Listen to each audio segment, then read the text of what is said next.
So this is how I'm using Claude Cowork in my creative strategy workflow today. So here's the thing. Most creative strategists and digital marketers are using AI completely wrong. And it's not necessarily because they're bad at prompting or even that they're using the wrong tools. It's because they're asking AI to do the wrong job. So I've spent over $100 million on Meta ads, and I've worked in this industry as a creative strategist and media buyer for over 10 years. And I will say that AI only really started to click for me when I stopped using it as my replacement. Instead, I treat AI like it's my junior creative strategist or my marketing assistant. So today I'm gonna walk you through my 5 best use cases for Claude Cowork and creative strategy. You'll see my actual prompts and how I'm thinking through this platform right now. Because the goal isn't to replace your strategic thinking, it's to amplify it so that you can spot opportunities faster that you would have never seen without it. But first I wanna give you a 60-second rundown on Cowork. Please feel free to skip it if you're already familiar. So Claude has 3 big functions: chat, Cowork, and code. Chat is your basic chat interface. You probably already have a lot of experience with that. Now, Cowork is where Claude can actually do the work for you. It can open your browser, read your files, and complete tasks on your behalf. Some people might call this an agent.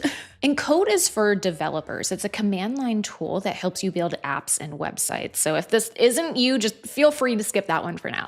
Now, this video is very specifically about Cowork because I want us to concentrate on getting real work done, not just information being generated. Now, in order for you to access Cowork, you are going to need the desktop app, not just in browser. And as far as pricing, I will say at a minimum, you are going to need the Pro plan. I personally use the Max plan, but that's just me. And the final thing that I'm going to note here with Cowork is that in order for Claude to access different parts of your computer and different apps, you're going to have to give it access through connectors. And for everything that we're going to go through today, make sure that you at least have Chrome connected as well as Slack. Now let's dive into this first one, analyzing ad libraries. Now, essentially what this does is it's going to analyze a Facebook ad library for you, aka the ads that are currently being run by any brand right now.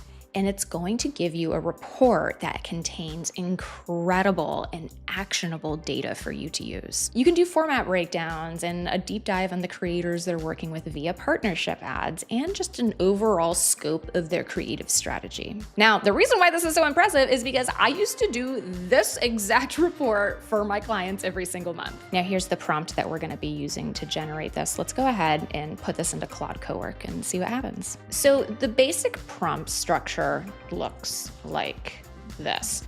Number 1, you're going to say, can you do an analysis on brand? Let's go ahead and just do Ridge Wallet, right?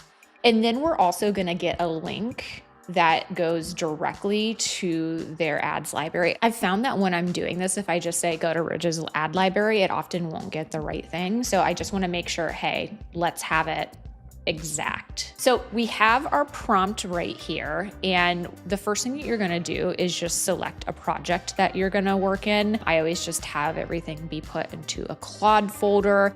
And then another thing that you can potentially select is, oh, do you want it to be Opus, which is like the highest computing power? Sometimes I use Sonnet, but since I have the Max plan, I'm going to go ahead and just use Opus for the best results. I already have the Facebook ads link directly to the ads library open, and we're just gonna go.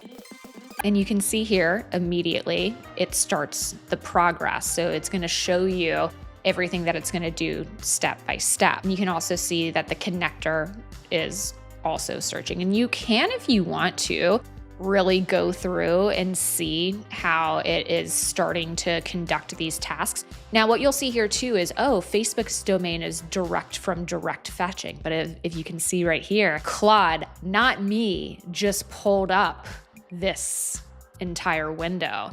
And it's starting to go through Ridge Wallet's ad library, which is pretty cool. So I'm going to go ahead and collapse that and let it do its thing. Sometimes it can take a few minutes to actually generate the entire thing, and you can actually see it moving in the background. That's not me. It's crazy.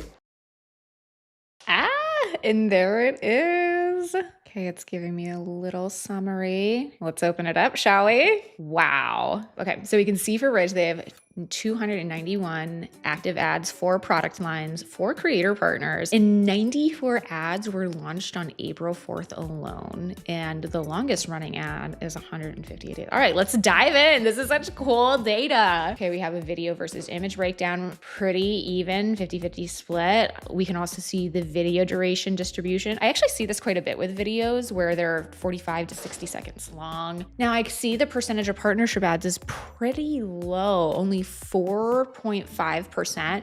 Now, something that I'd probably do a follow-up here is ask, hey, where are these ranking in terms of impressions? Sometimes this report will automatically show it, sometimes it doesn't. Core messaging strategies, durability, toughness, lifetime guarantee, sales, wow. And we can see like the big pillars here, specifically for wallets, it looks like. Now, this is what I really love, is seeing the inferred target personas. Now, something that I really like to do as part of my process, especially when it comes to persona mapping, is mapping the personas that you seem to be targeting from your creatives versus who your actual customers are, AKA the analysis from the actual reviews. And then the top 10 ads by impressions. Okay, none of the partnership ads, it seems, but some of them are like the Legends and Bloom. Of course, I think they're actually probably pushing spend to that, maybe on like a reach or an awareness campaign, just because it is limited edition. Next up, let's talk about some other social media reports that I'm generating. Now, one is gonna be for creators, because in addition to owning an ad agency, I am also a content creator. And then the other is for brands that you're interested in spying on, AKA your competitors. Now, let's first dive into the creator one, because I actually made that one first, because I actually used to have my assistant generate this report for me every single week and month, and now it is completely automated by Claude. Okay, so here's the prompt. Let's run this thing. Okay, so again, you can have it compile in whatever type of format you want via pitch deck. I like the HTML graphics, but you could also do it in a sheet format if you wanted. So I have all of my links here, and I don't have any Chrome tabs open. Sometimes too, what I'll say is it'll hit a wall and say, hey, we can't access these. So I will tell it to make sure you open these links with the Chrome connector. Let's go. Oh, and this is cool. It's going to ask me a user question, which I love. When you say last week, which date range do you mean? Great question. Let's do this one. What engagement metrics matter the most to you for best performing? All of the above, baby. How detailed should the do less of recommendations be? High level, detailed with examples. Call me out. I actually did this maybe a week or two ago for something, and it read me to filth. And it just pulled up my tab too. We love to see it. And it's on my LinkedIn. Crazy. Okay, I'll get back to you when the report's ready.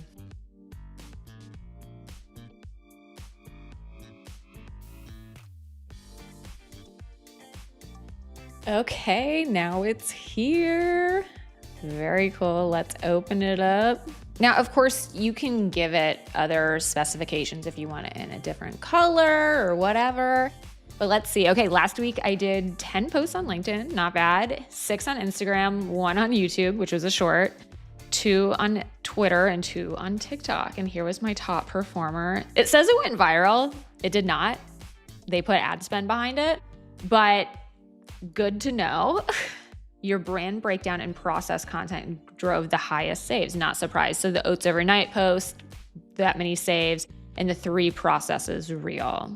Very good. Yeah, I did get a lot of impressions on that Caraway Home one, and the AI video content, of course. See, it's just so cool to have this type of data at a glance for creators, especially too when it does it by platform in the different posts that I have. So I get a LinkedIn breakdown. That's awesome. Very cool for me to refer back to.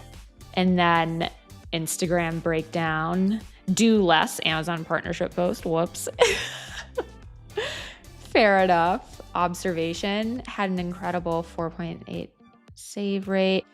And this is where I'm like, you're reading me to filth. YouTube and X are significantly underserved.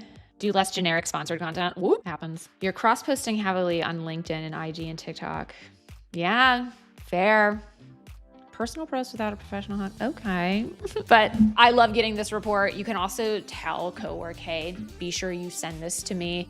in Slack. And now that they have scheduled tasks, you can make sure that this runs every single week, which is what I do.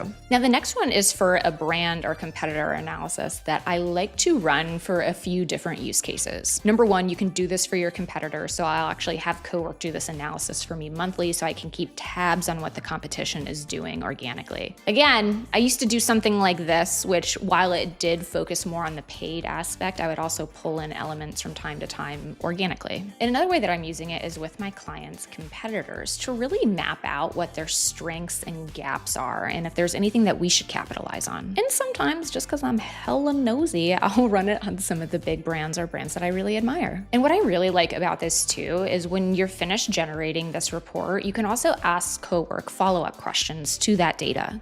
And here. Now, again, I'm having the final format be in a summary, a spreadsheet, and an HTML file. And you can really do this for as many brands or as few brands as you want. I've worked with a lot of beauty brands before, so I'm like, oh, I want to keep tabs on these specifically. Let's go. And now we wait. Now, the end result is going to be this. So I did have the summary right here, and then I have the report. So what's really cool is at a high level, because the follower accounts, wow, Laura Geller and Jones Road Beauty are neck and neck. So cool. Celebrity collab are 10x multipliers, not surprised, especially for beauty.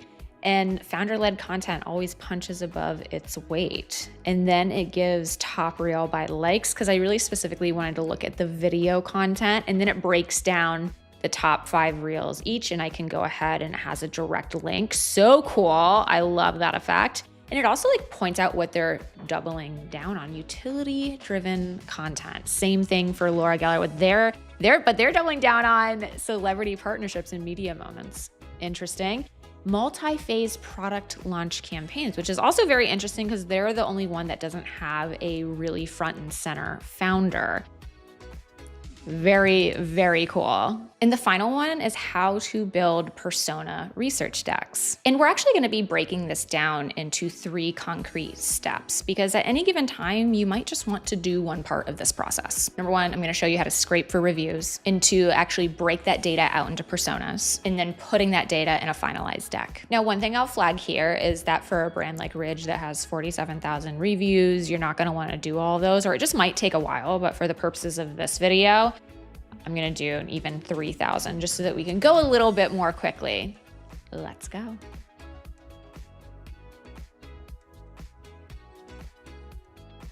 Now I'm gonna go a little bit ahead. You can see here that it was able to generate for me the CSV of all these reviews. Amazing, we love to see it. It even broke it down into the different product variants, which we love.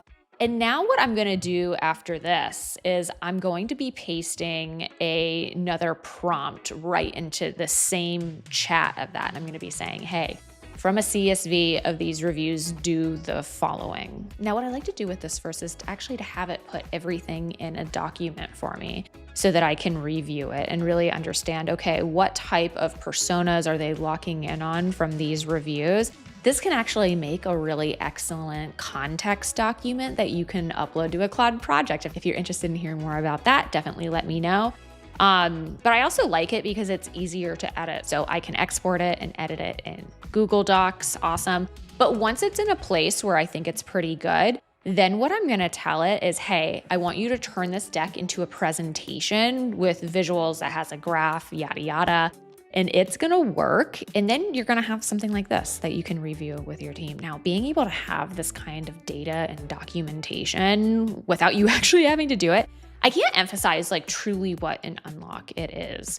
And if you're seeing this and you're worried about the branding and the blah, blah, blah, all of that can truly be edited. And I will say too, Claude has a connector directly to Canva. So there are some specific Canva style documentations that we prefer. We will actually have Claude go directly to Canva and that aspect. And if I'm just doing my own personal work, Gamma is something that I also personally use. And full transparency, I have partnered with Gamma on my Instagram and on my LinkedIn. They are not sponsoring the YouTube channel at this point, but it is genuinely a tool that I use and really, really like. So if you are creating a lot of reports, definitely try out the native PowerPoint, but Gamma and Canva, like there's so much you can do and automate. And honestly, it has made just a massive impact on my day-to-day. Because it's, kind of funny, right? Like as creative strategists, I think we often think about the immediate output, which in many cases is the actual ads or the briefs, right? But the majority of my time as a creative strategist is actually spent researching. And it's so funny, actually. Ogilvy, when he finally had his namesake agency, he didn't bill himself as the creative director or even the owner. He billed himself as the research director, which really just goes to show how important research is in this process. And yes, while I do have a lot of research here that is all automated, I'm still doing a lot of it manually, but it is this type of stuff and the visuals particularly that has just really done so much for me, and I love it.